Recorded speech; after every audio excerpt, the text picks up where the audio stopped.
Баршаңызға сәлем, каналыма қош келдіңіздер. Абайдың 34-ші қара сөзі.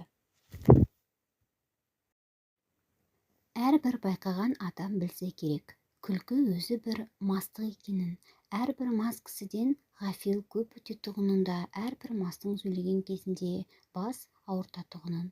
Бұлай болғанда күлкіге салынған кісі не шаруадан, не ақылдан, не бір ұят келерлік істен құр ғафил көп өткізіп отырса керек. Осындай ғафилді көп өткізіп өлмеген кісінің не дүниеде, не ахиретте басы ауырмай қалмаса керек. Әрбір уайым қайғы ойлағыш кісі не дүние шаруасына, не ахирет шаруасына өзгеден жинақырақ болса керек. Әрбір жинақылықтың түбі қаныш болса керек. Енді олай болғанда үнемі уайым қайғыменен жүре аламыз ба? Үнемі күлмей жүруге жан шыдай ма екен? Жоқ, мен үнемі уайым қайғыменен бол демеймін. Уайым қайғыстығыңа уайым қайғы қолдағы, сол уайым қайғыстықтан құтыларлық орынды харекет табу керек, һәм қылу керек. Әрбір орынды харекет өзі де уайым қайғыны азайтады. Орынсыз күлкіменен азайтпа, орынды харекетпен азайт. Шығар есігін таба алмай, уайым қайғының ішіне кіріп алып, қамалып қалмақ, ол өзі де бір антұрғандық.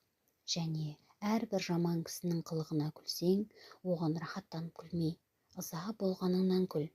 Ызалы күлкі өзі де қайғы.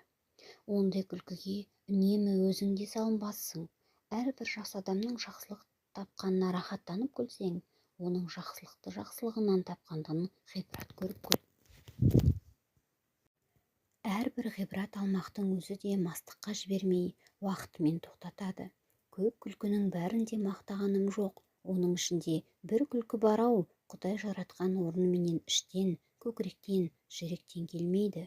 Қолдан жасап, сыртыменен бет-аузын түзеп, бай-бай күлкінің әнін сәндеп, әдемішілік үшін күлетін бояма күлкі. Адам баласы жылап туады, кейіп өледі. Екі ортада бұл дүниенің рахатының қайда екенін білмей, бірін-бірі аңдып, біріне-бірі мақтанып, есіл өмірді ескерусіз, босқа, жарамсыз қылықпен қор етіп өткізеді де, таусылған күнде бір күндік өмірді бар малына сатып алуға таба алмайды. Қолық салмақ, көз сүзіп тіленіп адам салмақ өнерсіз иттің ісі. Әуелі Құдайға сыйынып, екінші өз қайратыңа сүйеніп, еңбегіңді сау, еңбек қылсаң, қара жерде береді, құр тастамайды. Сіздерге түсінікті болды деп ойлаймын. Назарларыңызға көп рахмет.